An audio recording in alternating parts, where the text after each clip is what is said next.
Bonjour et bienvenue.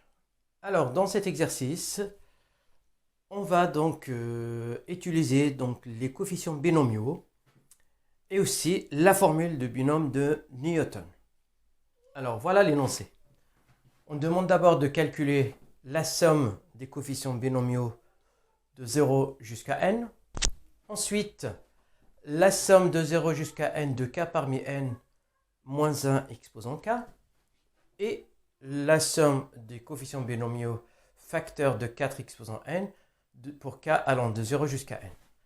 Et à partir de là, on demande de déduire que la somme de k allant de 0 jusqu'à n, k parmi n égale à n de exposant n moins 1. Et puis après, pour le deuxième point, la somme de 1 sur k plus 1 de k parmi n égale à 2 exposant n plus 1 moins 1 sur n plus 1 pour k allant de 0 jusqu'à n. Voilà, donc un petit rappel très vite ici des outils qu'on va utiliser. Alors le premier, c'est la notion donc de k factoriel. Alors, k factoriel ou bien n factoriel, c'est quoi? C'est le produit de 1 fois 2 jusqu'à n. Ensuite, ce coefficient binomial k parmi n, c'est quoi? C'est n factoriel sur k factoriel n moins k factoriel. On va utiliser aussi donc la formule de binôme de Newton que je vais rappeler là encore. C'est que a plus b exposant n, c'est la somme k parmi n de a n moins k bk pour k allant de 0 jusqu'à n. Voilà donc le premier point, deuxième et troisième. Très bien. Allez, on va commencer par la première question.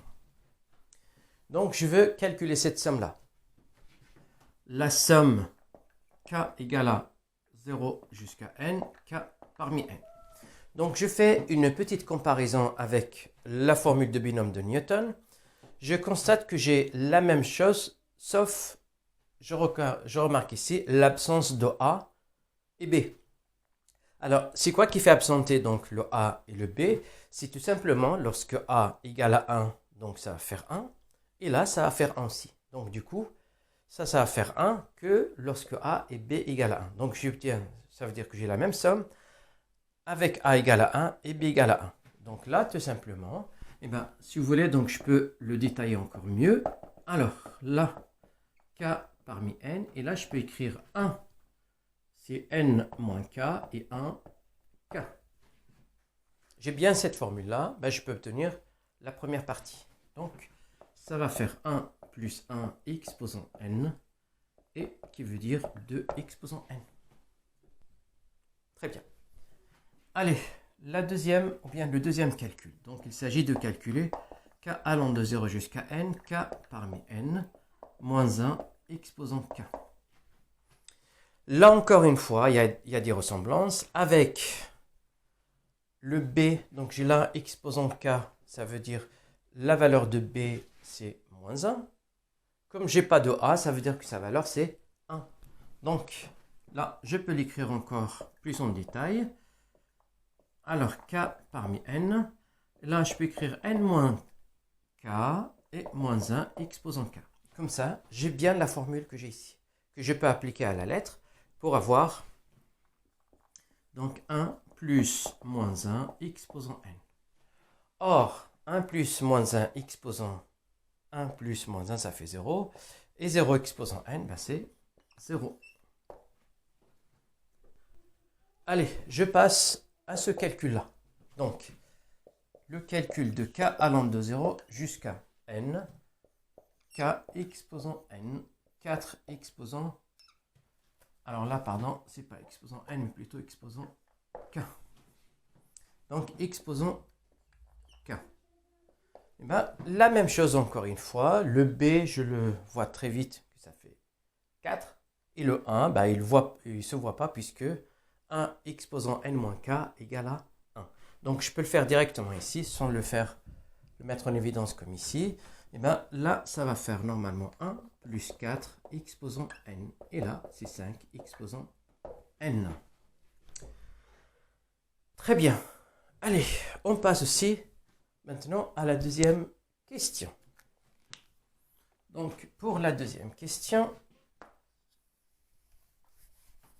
allez, j'aurais besoin de garder celle-là.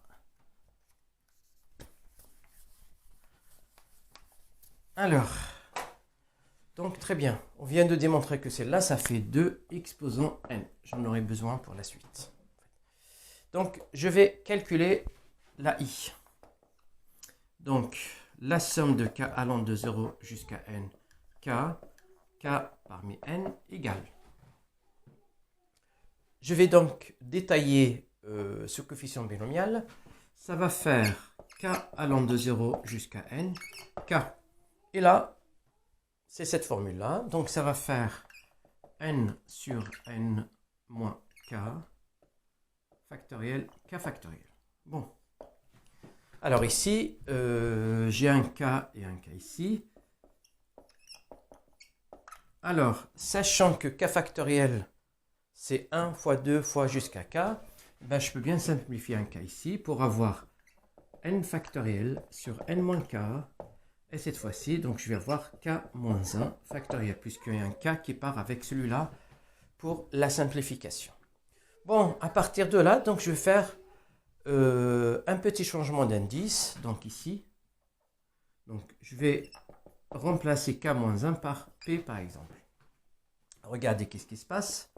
Et donc, lorsque k égale à 0, alors par contre, oui, donc là, j'ai oublié de le dire, c'est que cette somme-là, il ne démarre pas à partir de 0 parce que lorsque k égale à 0, eh ben, ça fait 0. Donc, le 0, donc plus n'importe quel nombre, ça fait le nombre lui-même. Donc là, ça fait 1 puisque le 0, on ne le compte pas. Et donc, du coup, ici, on démarre à partir de 1.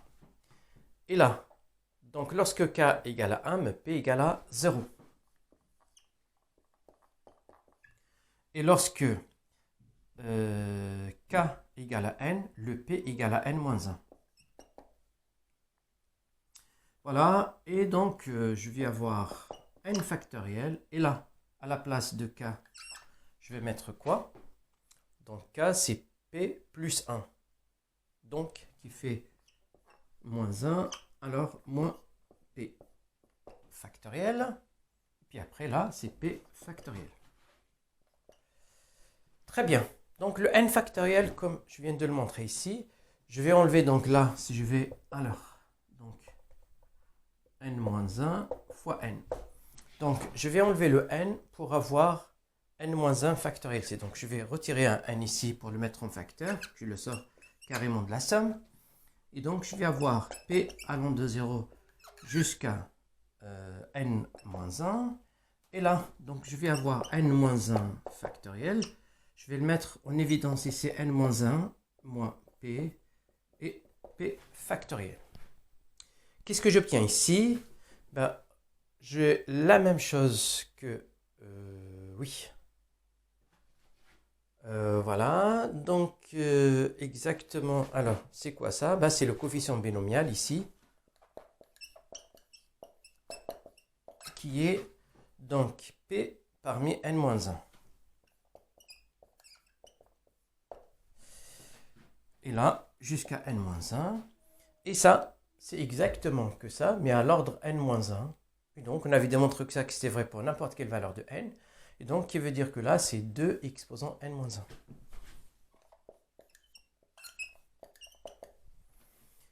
Voilà ce qu'on a obtenu ici.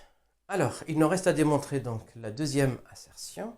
Alors, la deuxième, elle s'obtient pratiquement de la même façon avec les mêmes astuces de calcul. Donc, allez, 2 ici.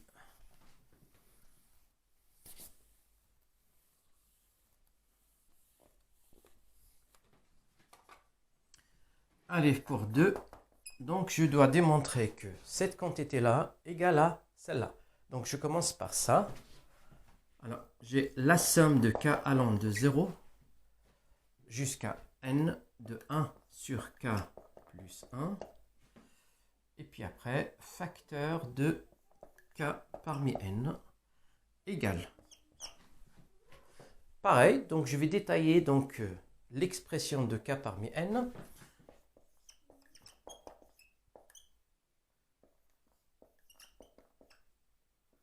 fois, alors ici, donc c'est n factoriel sur k factoriel, n moins k factoriel. Bon, et on veut arriver donc à cette expression-là. Alors, regardez bien ce qui se passe, c'est que là, donc pour avoir 2n plus 1, donc là, c'est comme si je vais avoir une somme jusqu'à n plus 1 ici. Comme ça, je vais obtenir 2n plus 1. Alors, voilà comment on procède. Donc déjà, le k plus 1 avec k factoriel, ça va donner k plus 1 factoriel. Là, n moins k factoriel. Et le n, c'est pour le remonter donc à n plus 1, ben, j'ai juste à diviser par n plus 1.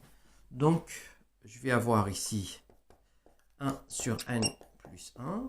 Et là, n plus 1 fois n factoriel. On s'approche un petit peu. Allez, égal donc 1 sur n plus 1, facteur de k allant de 0 jusqu'à n. Donc là, c'est n plus 1 factoriel, k plus 1 factoriel, n moins k factoriel. Là, encore une fois, donc j'aurai besoin de faire un changement d'indice pour avoir une formule qui ressemble à celle que je veux. Donc là, encore une fois, cette fois-ci, c'est k plus 1 que je vais remplacer par p. Et je vais avoir 1 sur n plus 1 facteur. Ici, lorsque k égale à 0, p égale à 1. Lorsque k égale à n, donc là c'est n plus 1. Et donc n plus 1 ici, ça ne change pas. K plus 1, donc qui veut dire là c'est p factoriel. Et n moins. Le k c'est p moins 1. Et donc ça va faire n plus 1 moins p factoriel. Voilà, alors maintenant, donc je peux effacer par là pour continuer le travail. Allez, on s'approche. Donc je vais écrire d'une façon un peu plus claire. 1 plus 1, je vais détailler donc k. Alors cette fois-ci, donc c'est p allant de 1 jusqu'à n plus 1. Et là, donc c'est n plus 1 factoriel. Et p factoriel, alors c'est n plus 1 moins p factoriel. Voilà, je m'approche donc de celle-là. Alors, le seul problème que j'ai ici, c'est le fait que p ici, il démarre à partir de 1 et non pas de 0 comme j'ai l'habitude ici. Alors, ce qu'il faut faire, le premier terme ici, donc ça va être 1. Donc là, je vais faire 1n plus 1. Et là, si je démarre à partir de p égale à 0 jusqu'à n plus 1. Et donc là, c'est le coefficient de p parmi n plus 1. Et bien, j'enlève le terme que j'ai rajouté pour avoir un démarrage à 0 ici. Donc, moins 1, qui est le premier terme. Et bien, ça, c'est quoi ça? Et bien, c'est tout simplement la même expression ici, avec le n, à la place de n, j'ai n plus 1. Donc, je vais avoir 1 sur n plus 1, et bien 2n plus 1 moins 1. Et voilà, on est arrivé donc à la fin de cette expression. Bon, allez encore mieux si vous voulez. Alors 2n plus 1 moins 1 sur n plus 1. Voilà, donc on arrive à la fin de cet exercice. Si vous n'avez pas compris un passage, donc n'hésitez pas à m'en faire part et j'y répondrai volontairement. Merci et à très bientôt.